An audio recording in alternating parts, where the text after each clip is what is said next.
ஒரு பார்டர் ஸ்டேட்டில் அவங்க ட்ரக்ஸை பிடிச்சா அது சாதனை. ஒரு பார்டர் ஸ்டேட்டுக்குள்ளே தான் ட்ரக்ஸ் உள்ளே வரும். குறிப்பாக முந்திரா, குறிப்பாக இந்தியாவினுடைய பார்டர் ஸ்டேட்டு தான் ட்ரக் உள்ளே வரக்கூடிய ஏரியாவே. அதனால தான் 2வது பிப்ரவரி மாதம் கடைசி வாரத்தில் பார்த்தீங்கன்னா போர்பந்தர்லேருந்து 60 கிலோமீட்டர் தூரத்தில் ஒரு படகு பிடிச்சாங்க. ஏன்? அந்த படகு ஈரான் சப்பர் போர்ட்லேருந்து வரக்கூடிய படகு. அதில் வரக்கூடிய சரக்கு எங்கே போகணும்? சென்னைக்கு.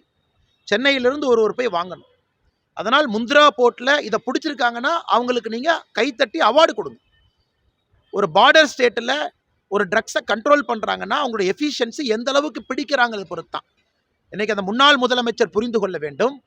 இது போன்ற அரைவேக்காட்டுத்தனமான பதில் சொல்லக்கூடாது. இவங்களாம் முன்னாள் முதலமைச்சராக பொறுப்பில் இருந்திருக்கிறாங்க. நாகாலாந்து, உத்தராகண்ட், ஹிமாச்சல், குஜராத் பார்டர் ஸ்டேட்டில் வெளியே வர்றதை ஒரு காவல்துறை பிடிக்கிறாங்கன்னா இட் ஷோஸ் தேர் எஃபிஷியன்சி. தமிழ்நாட்டில் எங்கள் கஞ்சா கல்டிவேட் பண்ணுறோமா? ஏதாச்சும் இங்கே மலைப்பகுதி இருக்கா? இங்கே ஏதாச்சும் வளர்க்குறாங்களா? கஞ்சா செடி பயிரிட்டு இருக்காங்களா? தமிழ்நாடு போன்ற பகுதியில் நம்முடைய குற்றச்சாட்டு ஆளும் கட்சிக்கு இருக்கக்கூடிய தொடர்பு. அயலகணியில் பொறுப்பில் இருக்காங்க. இன்னைக்கு பார்த்தீங்கன்னா பங்காளி கட்சி என்பதை முன்னாள் முதலமைச்சர் அவர்கள் மறுபடியும் ஊர்ஜிதம் செய்கிறாங்க. அவங்க பேச மாட்டாங்க. அதுக்கு மேலே இன்னைக்கு முன்னாள் முதலமைச்சர் பதில் சொல்லிட்டு இருக்கார். ஆனால் திரும்ப நீங்கள் முன்னாள் முதலமைச்சர் கேட்கணும்.